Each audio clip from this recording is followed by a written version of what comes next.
एक बदन एक जान है घर में, इतना सा सामान है घर में, और आंख मिलाते डर लगता है, हर चेहरा अनजान है घर में, और सारे ख्वाब यहीं दफन हैं, अपना कब्रिस्तान है घर में।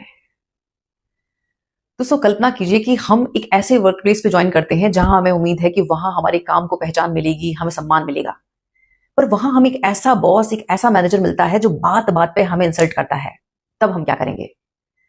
जाहिर सी बात है, जल्द से जल्द ऐसी जगह से निकलना चाहेंगे और वहां पहुंचना चाहेंगे जहां हमें रिस्पेक्ट मिले और हमारा काम ही हमारी पहचान बने। अब कल्पना कीजिए एक ऐसे रिश्ते की जिसमें हम इस उम्मीद से गए कि वहां हमें सुकून मिलेगा, हमें समझा जाएगा, और वो व्यक्ति हमारे कैरेक्टर को लेकर भली बुरी बातें करता है। हम अपने जीवन को साफ सुथरा तरीके से जी रहे हैं, लेकिन उसके बाद भी वो शक करता है। तो हम क्या करेंगे? हम में से हर समझदार व्यक्ति अपने सुकून की खातिर ऐसे रिश्ते से मुक्ति पाना चाहेगा। लेकिन उनका क्या, जिन्हें पता है कि उसे आजीवन ऐसे लोगों के बीच रहना होगा जो कहने को उसका परिवार है, लेकिन वो कोई मौका नहीं छोड़ते उसे जलील करने का, उसे नीचा दिखाने को, और उसके जीवन में कोई भी खराबी हो रही है तो उसे ब्लेम करने को। और ऐसे ही माहौल को कहा जाता है टॉक्सिक फैमिली एनवायरनमेंट। जाने अनजाने आप भी ऐसी ही फैमिली का हिस्सा हैं, तो इस परिस्थिति को दुर्भाग्य समझना बंद करें। अवेयरनेस से जुड़े 5 बातों को आत्मसात करें और ये संकल्प लें कि मेरी लाइफ मेरी रिस्पॉन्सिबिलिटी है और इसे जिम्मेदारी के साथ जुड़ना मेरी खुद की जिम्मेदारी है। 5 पॉइंट्स को डिस्कस करने से पहले मैं ये बताना चाहूंगी कि इस गंभीर संवेदनशील विषय पर बात करना जितना आसान है, उतना ही मुश्किल है ऐसे माहौल में जीना। जो लोग ऐसे माहौल में रहे हैं वो इस दर्द को भली प्रकार से समझते हैं, और जो आज भी हैं वो ये जानते हैं कि कितना मुश्किल है ऐसे लोगों के बीच घुट घुट के जीना। लेकिन हमें अपनी लाइफ की रिस्पॉन्सिबिलिटी खुद लेनी होगी और सबसे पहले पॉइंट को समझना होगा। सबसे पहला पॉइंट हमें यह समझाता है कि हमें इस परिस्थिति को एक्सेप्ट करना है। अब एक्सेप्ट करने का मतलब ये नहीं है कि जो हमारे फैमिली मेंबर्स हमारे साथ दुर्व्यवहार कर रहे हैं, भला बुरा बोल रहे हैं, तो हमें इसको स्वीकार लें और ये मान लें कि हमें पूरी जिंदगी ऐसे ही भुगतनी है। नहीं, एक्सेप्ट करने का मतलब है कि आप ये समझे कि जो ताश का गेम होता है, आप में से जिसने भी खेला है वो इस बात को भली प्रकार से समझ पाएगा। बचपन में मैंने बहुत खेला है, तो वो एक बड़ी अच्छी सीख देता है कि ताश के पत्ते हमारे पास कैसे आएंगे ये हमें नहीं पता, ये पूरी तरह से भाग्य है। लेकिन जो पत्ते आए हैं, जो कार्ड्स हमें मिले हैं, उसको हम कितना सूझबूझ के साथ खेलते हैं वो तय करता है कि वो बाजी हम जीतेंगे या हारेंगे। कहने का मतलब है कि आज ये जो वर्तमान परिस्थिति है जिसमें हमारे हाथ में नहीं था कि हमें पेरेंट्स कैसे मिलेंगे, परिवार कैसा मिलेगा, भाई बहन कैसे मिलेंगे, ये हमारे हाथ में नहीं था। ये उन्हीं कार्ड्स की तरह है। लेकिन अब इस प्रेजेंट सिचुएशन को हम कैसे ग्रेस के साथ लेते हैं और कितना रिस्पॉन्सिबिलिटी के साथ, सूझबूझ समझ के साथ इस नरक से हम निकलते हैं, वो तय करता है कि हमारा भविष्य क्या होगा। तो हमें बहुत धैर्य के साथ इस सिचुएशन को समझना होगा। मैंने रियल लाइफ में ऐसा देखा है कई बार कि सामने वाली पार्टी के पास बड़े अच्छे कार्ड्स आए हैं, इक्का, बेगम, बादशाह, पर एक समझदार व्यक्ति जिसके पत्ते बहुत कमजोर थे, उसके पास दिग्गी तुग्गी चौगी थी, लेकिन उसने इतनी समझदारी से खेला कि उसने उन्हीं दुग्गी तिग्गी से बाजी पलट दी और सामने वाला धराशायी रह गया जिसके पास बहुत अच्छे कार्ड्स थे। ये है पावर सूझबूझ की और ये है पावर धैर्य की। तो इस प्रेजेंट मोमेंट में हमें एक्सेप्ट करना है और अपनी लाइफ की रिस्पॉन्सिबिलिटी लेनी है। दूसरा पॉइंट ये सिखाता है कि हमें अपनी लाइफ को रिस्पॉन्सिबिलिटी के साथ जीकर ये अवेयरनेस के साथ जीना है और खुद से ये पूछना है कि मैं अपनी इस प्रेजेंट सिचुएशन को, अपनी सेल्फ टॉक में जो हम खुद से बात करते हैं, हर व्यक्ति करता है, तो मैं खुद से अपने लाइफ के बारे में और अपने बारे में क्या कहता हूं, और जो लोगों को मैं कहानी सुना रहा हूं वो क्या सुना रहा हूं। ये मेरा व्यक्तिगत अनुभव है कि जब तक हम इस विक्टिम मेंटालिटी में रहेंगे कि हाय मैं बेचारा और मेरे जीवन में सब कुछ गड़बड़ हो गई, मेरे साथ हमेशा बुरा होता है, मेरे साथ अन्याय होता है, अगर हम इस मानसिकता के साथ जिएंगे तो कुछ भी नहीं बदलेगा। लेकिन जब हमारा माइंडसेट एक विनर माइंडसेट होता है, आप किसी भी ग्रेट लीडर को पढ़ लो, उनके साथ सबके साथ एक कॉमन बात है कि उनकी लाइफ में कितने भी चैलेंजेस आए वो कभी नहीं रोए। उन्होंने उस परिस्थिति को स्वीकारा और ये फिर तय किया कि आगे क्या करना है, और उन्होंने उन्हीं चैलेंजेस को फेस किया। तब उनके भीतर से वो महानता जन्मी। तो वो महानता आपके भीतर है, बस आपको अपने साथ और अपने जीवन के साथ सामंजस्य बिठाना है। यहां 2 रियल लाइफ एग्जांपल्स मैं आपको देना चाहूंगी। ये बात है स्टैंडर्ड 4 की। हमारी एक मैथ्स टीचर थी, विभा कपूर मैम। तो वो क्या करती थी कि वीक में 2 क्लासेस उनकी ऐसी होती थी, मैथ्स की टीचर थी, तो वो क्या करती थी, प्रॉब्लम्स देती थी मैथ्स की और हमें बोर्ड पे जाके, सब बच्चों को बोर्ड पे जाके उसको सॉल्व करना होता था।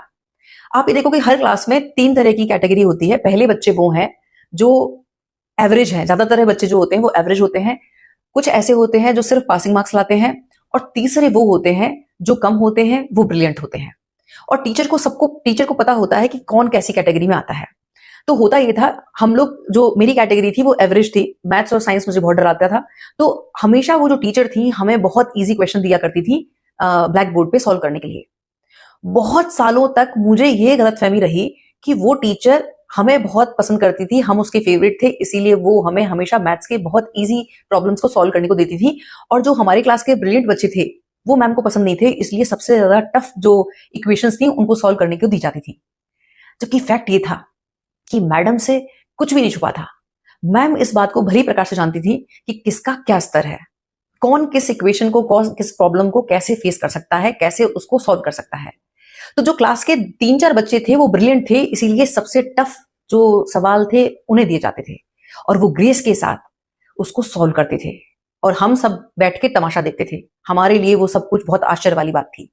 तो यहां कहने का मतलब यह है कि आज आपके जीवन में जो परिस्थिति आई है, वो हायर कॉन्शियसनेस, वो परम पिता परमात्मा, वही मैथ्स का टीचर है जो आपके कैलिबर पोटेंशियल को भली प्रकार से जानता है। वो जानता है कि इस इक्वेशन को सॉल्व करने का जो मादा है, जो पोटेंशियल है, वो आप में है। इसलिए अपने उस पोटेंशियल में, अपनी उस ग्रेटनेस में डाउट ना करें। आपके आसपास ये जो नेगेटिव आवाजें हैं उन्हें सुनना बंद करें, एकांत से जुड़ें और अपने साथ रिश्ता प्रगाढ़ करें। इसी में एक और बहुत अच्छा एग्जाम्पल मिलता है। अभी बीते दिनों 2 मूवीज आई, पहली थी छावा और दूसरी थी धुरंधर। दोनों में ही बड़े दमदार जो किरदार थे वो 2 ऐसे कलाकारों को दिए गए जिनका बुरी तरह से डाउनफॉल चल रहा था। अच्छा, वो जो कैरेक्टर्स थे वो इतने इंपॉर्टेंट थे कि और लोग डाउट कर रहे थे कि यार तुमने किसको दे दिए। ये जब दोनों मूवीज रिलीज हुई तो इनकी पूरी टीम का इंटरव्यू चल रहा था, तब मैंने ये दोनों इंटरव्यूज देखे हैं। तो जो छावा मूवी है उसमें अक्षय खन्ना जी हैं, और दूसरे जो धुरंधर हैं उसमें राकेश बेदी जी हैं। उनके पोटेंशियल को सब लोग डाउट कर रहे थे, लेकिन जो डायरेक्टर थे, जो राइटर थे, जिन्होंने वो स्क्रिप्ट लिखी है, जो डायरेक्टर है, इनफैक्ट जो प्रोड्यूसर है जिसने पैसा भी लगाया है, उस पूरी टीम को यकीन था कि इस कैरेक्टर को अगर कोई बखूबी निभा सकता है तो ये 2 कलाकार निभा सकते हैं। और सबसे प्यारी बात, अपना डाउनफॉल होने के बावजूद उन्हें अपनी काबिलियत, अपने किरदार पर इतना विश्वास था, अपनी उस कला पे इतना विश्वास था कि उन्होंने 1000% दिया। और उसके बाद दोनों ही जो मूवीज आई उसमें सबसे ज्यादा अगर प्रशंसा हुई है तो उन्हीं दोनों की हुई है, अक्षय खन्ना जी और राकेश बेदी जी की। तो यह कहने का मतलब यह है कि आपके इस मूवी में आप लीड रोल हैं, आपका दमदार कैरेक्टर है, और ये जो चैलेंजेस हैं वो परम पिता परमात्मा बखूबी जानता है कि वो पोटेंशियल, वो कैलिबर आपके भीतर है कि आप इस किरदार के साथ न्याय कर पाएंगे। अब दिक्कत सिर्फ यहां है कि आप अपने उस कैलिबर, उस पोटेंशियल पर डाउट करे बैठे हैं। इसलिए आपको अपने फैमिली मेंबर्स की आवाज को सुनना बंद करना होगा और अपनी शक्ति से जुड़ना होगा, और वो तब होगा जब आप एकांत से जुड़ेंगे। अगला वीडियो मैं इसी पे लाऊंगी कि अपने साथ कैसे कनेक्ट करें। हमारे एक रेगुलर व्यूअर हैं संदीप गर्ग जी, वो बहुत लंबे समय से मुझे कह रहे हैं कि इस पर मैं वीडियो बनाऊं, और अगला वीडियो मेरा इसी पे होगा। अब अगर हम बात करें तीसरे पॉइंट की, तो तीसरा पॉइंट हमें समझाता है कि हर फैमिली मेंबर का एक सेट पैटर्न होता है। यहां हमें एक जो क्रिकेटर होता है उसके माइंडसेट से सीखना है। जो एक खिलाड़ी है जो बैट लेके खड़ा है, वो कभी भी आती हुई बॉल को देखकर कोई शिकायत नहीं करता है कि अरे तुम कैसी बॉल डाल रहे हो। पहले वो ऑब्जर्व करता है कि वो बॉल कैसी है, फिर वो डिसाइड करता है कि वो बॉल छोड़नी है, उस पर रन लेना है, चौका मारना है या छक्का मारना है। ठीक इसी तरह से हमारे घर के फैमिली मेंबर्स के अपने सेट पैटर्न्स होते हैं। और जैसा कि मैंने पहले ही बताया कि सबसे बड़ी गलती हम ये कर सकते हैं कि हम बिना बात के उनसे दुश्मनी मोल ले लें। हमें ये समझना है कि जब तक हम इस घर में हैं, हमें बनती कोशिश अपनी तरफ से शांति बनाए रखना है। और यहाँ 2 थ्योरी को समझना जरूरी है। मैं ये बात रिगार्ड रिस्पेक्ट के साथ कहना चाहती हूँ, मैं किसी को अपमानित करना नहीं चाहती हूँ, लेकिन जो 2 थ्योरी है उन्हें समझना जरूरी है। पहली थ्योरी है पिग थ्योरी। एक सुअर प्रवृत्ति का, मानसिकता का व्यक्ति वो चाहता है कि कोई मसला हो और वो कीचड़ उछाले। अब जो सुअर होता है, सुअर का वो स्वभाव है, वो जब कीचड़ में सनेगा तो उसे मजा आता है।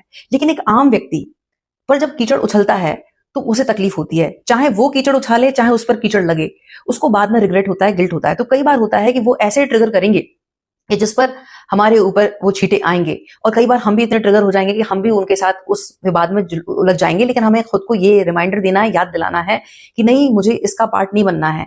उनको तो मजा आ जाएगा क्योंकि वो चाहते थे, लेकिन मुझे ऐसी स्थिति से बचना है। दूसरी थ्योरी है डॉग थ्योरी। एक कहावत है जो कहती है कि आप कितना भी अच्छा तर्क वितर्क कर लें, आप कितना भी अच्छा चिल्ला लें, लेकिन कुत्ते से ज्यादा भौंकना कोई और नहीं कर सकता। उससे ज्यादा अच्छा भौंकना कोई नहीं जान सकता।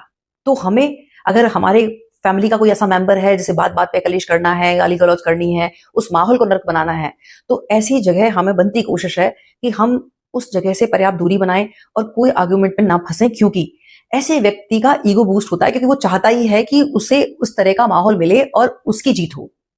तो वहां बनती कोशिश उस जगह से निकलना है। जितना काम से काम है, जो हमारी रिस्पॉन्सिबिलिटी है, उसको निभाना है, और उसके बाद जो बचा हुआ समय है वो अपने पोटेंशियल, अपने कैलिबर को देना है, क्योंकि लक्ष्य यही है कि मुझे यहां से निकलना है। चौथा पॉइंट हमें यह बताता है कि नो योर व्हाई। क्यों मेरा इस घर से निकलना जरूरी है? सिर्फ इसलिए नहीं क्योंकि ये एनवायरमेंट टॉक्सिक है, इसलिए क्योंकि ये सुंदर मानव जीवन मुझे सौभाग्य से मिला है। तो ये मेरी जिम्मेदारी है कि मैं एक ऐसा सम्मान वाला जीवन जीऊं जो औरों के लिए भी आदर्श हो। लाखों भाई बहन मेरी कहानी से प्रेरित होकर इस नर्क से मुक्त हों, और वो अपना भी भला करें और अपने साथ औरों का भी भला करें। इसलिए अब अगर आप ये कहेंगे कि नहीं, मेरे ऊपर इतना नियंत्रण है, मैं तो कुछ कर ही नहीं सकता, वो मुझे कंट्रोल करते हैं, तो ये एक एक्सक्यूज है। अगर आपके पास फोन है और आप बिना डिस्टरबेंस के पूरा ये वीडियो देख पा रहे हैं, तो ये आपका फोन आपका सबसे बड़ा ब्रह्मास्त्र है।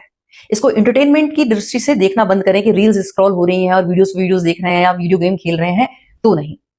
इसको हमें जिम्मेदारी के साथ यूज करना है और इसको हमें अपना ब्रह्मास्त्र बनाकर प्रयोग करना है, ये सोचकर कि हमारे शुरुआत का जो दरवाजा है वो यहीं से खुलेगा।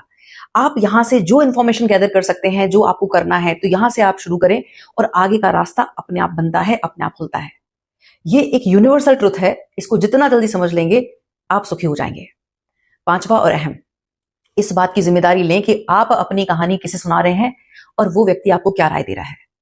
और साथ ही साथ अपने चरित्र पर काम करना आपकी स्वयं की जिम्मेदारी है। पिछले 3-4 महीने में अगर मैं बात करूं तो 2-3 ऐसे सेशंस आए जिसमें लड़कियों ने बताया कि अपने एक पार्टनर जिसके साथ उनका अपना अफेयर था, उसके साथ और अपनी ही फ्रेंड्स के साथ उन्होंने अपने घर की ये सारी सिचुएशन को डिस्कस किया। तो उन्होंने ये राय दी कि अरे तुम इतनी टैलेंटेड हो, तुम्हारे अंदर इतना पोटेंशियल कैलिबर हो, घर छोड़ो, तुम अपनी जिंदगी जियो, अच्छा कमाओ और ऐश करो। और जब उन्होंने ये डिसीजन लिया कि वो घर छोड़ रही हैं, उसके बाद उन सहेलियों के और उन चाहने वालों के कॉल नहीं उठे, क्योंकि ये कड़वा सत्य है कि जिस व्यक्ति का परिवार उसकी जिम्मेदारी लेने को तैयार नहीं है, जो परिवार उसको अपमानित कर रहा है, तो बाहर वाला कोई हमें सपोर्ट नहीं करेगा। सपोर्ट तभी मिलता है जब परिवार का सपोर्ट है। तो अपनी कमजोरी किसी को भी देने की जरूरत नहीं है, जब तक कि एक काउंसलर है, एक ऐसा मेंटोर है जो हमें मार्गदर्शन देगा, जो हमें इस जेल से मुक्त करेगा। बाकी किसी की सहानुभूति लेने की जरूरत नहीं है और किसी को भी अपना कमजोर पक्ष दिखाने की जरूरत नहीं है। और बहुत बड़ी गलतियां लड़कियां ये कर देती हैं कि बिना तैयारी के घर से निकलती हैं, और फिर उसके बाद जब उन्हें समाज का भी इस तरह का विकराल रूप दिखता है तब वो रिग्रेट करती हैं, और जब वो घर वापसी करती हैं तो उनकी स्थिति और बदतर हो जाती है। कई बार तो वो नौबत आ जाती है कि उनको मजबूरन सुसाइड करना होता है, क्योंकि उनको इतना गंदा सुनने को मिलता है कि तू भाग गई थी, तूने मुंह काला कर लिया, इस तरह की बातें सुनने को मिलती हैं। और फिर वो 4 दीवारों में अपना एक डिप्रेसिव मोड में ही पूरा जीवन व्यतीत करती हैं। तो कहने का मतलब यहाँ ये है कि आपका हुनर और आपकी पढ़ाई ही आपके सच्चे साथी हैं। अपने आप पर विश्वास करके निर्णय लें। आधी अधूरी तैयारी के साथ घर से निकलने की ना सोचें, लेकिन जब आपकी तैयारी पूरी है और आपका चरित्र मजबूत है, तो फिर एक समय ऐसा आएगा कि आपको बोलने की जरूरत नहीं होगी, आपका कैरेक्टर बोलेगा। और जब आपका कैरेक्टर बोलेगा तब आपको बोलने की जरूरत नहीं होगी। लेकिन उससे पहले किसी से भी बैर भाव नहीं लेना है, अपने उस पोटेंशियल को सिर्फ अपने सीखने में लगाना है। अंत में मैं ये कहना चाहूंगी कि इस बात को समझे कि वनवास वो नहीं है जो वन में होता है। कई बार कुदरत हमें एक ऐसी परिस्थिति में लाके देती है जहां घर परिवार के बीच भी व्यक्ति को वनवास काटना होता है, वो पूरी तरह से आइसोलेट होता है।